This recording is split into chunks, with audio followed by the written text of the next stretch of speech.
What's going on, everybody? Welcome to Manage the Wild. I'm your host, Nick Madsen. Today was a real interesting day.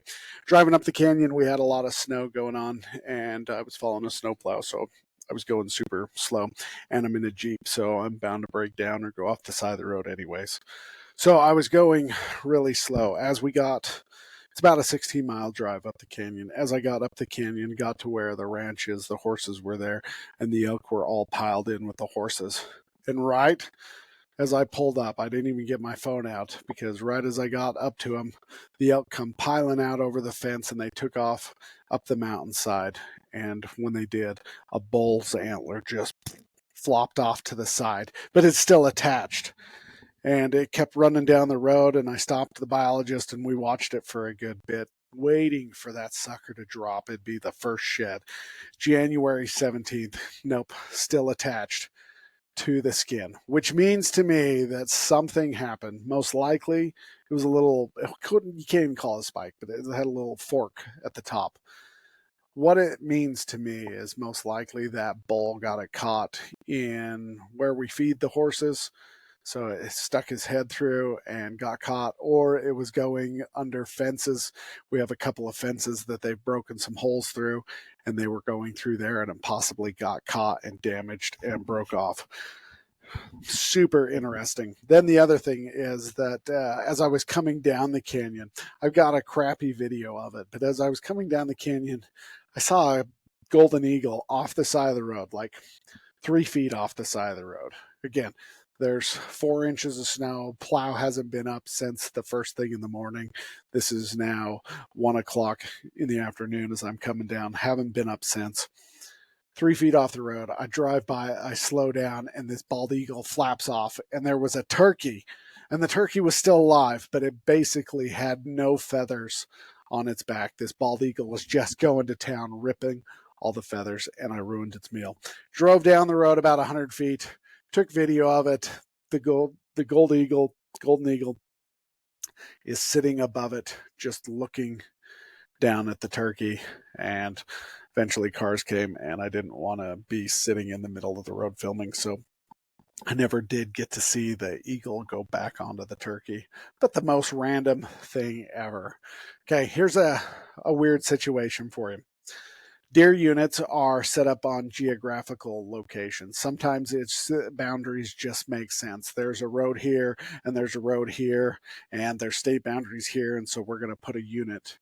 And sometimes they're based on canyons, sometimes they're based on rivers, and sometimes you're just like, here's the middle of a big chunk of land. We're going to make this a unit. Okay. The unit that I live in is very, very difficult to manage mule deer in, especially bucks. We have a lot of die-off in the winter. We have a lot of winter mortality in fawns. We do get quite a bit of adult mortality. Usually not terrible, but the last winter we lost 50% of adults. We lost 100% of fawns. Okay.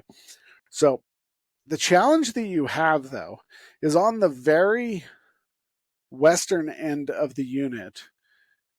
The temperature and the weather there on the other side of the mountain range is actually fairly moderate, and deer survival is really good.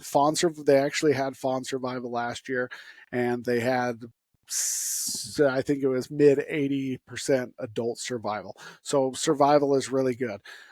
Buck-to-doe ratios, you're looking at that 24, 25 bucks for every 100 does, which is really high for the area that we're in. They're normally managed between 18 to 20. And so when you're getting that 24, 25 range, that's awesome. Okay, now you go to the very eastern side of the unit. And that area, which is probably 40 miles across to that other side, is roughly 13 bucks for every 100 does. Far more public, but it's 13. And then you got the northern end, which now you climb up into back into that 20 to 21 bucks for every 100 does. But then on the south end, you drop back into that 18, 17. And so the challenge that you have is you basically, as I was talking to the biologist, he has 4 different areas he's got to manage for in one unit. And that is another reason why people are often unhappy with deer management units and how they are split up. In fact, it would actually be better if he was to create subunits.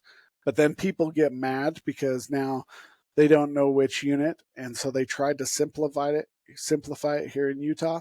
But ultimately, for him to manage it effectively and the way he wants to, he would almost have to create subunits, and that's just not going to happen. So you take all of those, you average it out. He's above his 18 to 20 does, or 20 bucks for every 100 does, and everybody's happy. But depending on where you're hunting, you may or may not be happy with the buck to doe ratio and the amount of mature deer that you're going to find.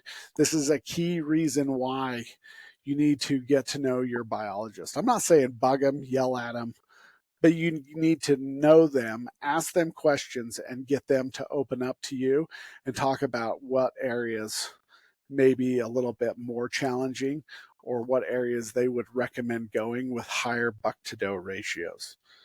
So, hope that helps. Also, wildlife management is challenging because deer don't respect imaginary lines we draw.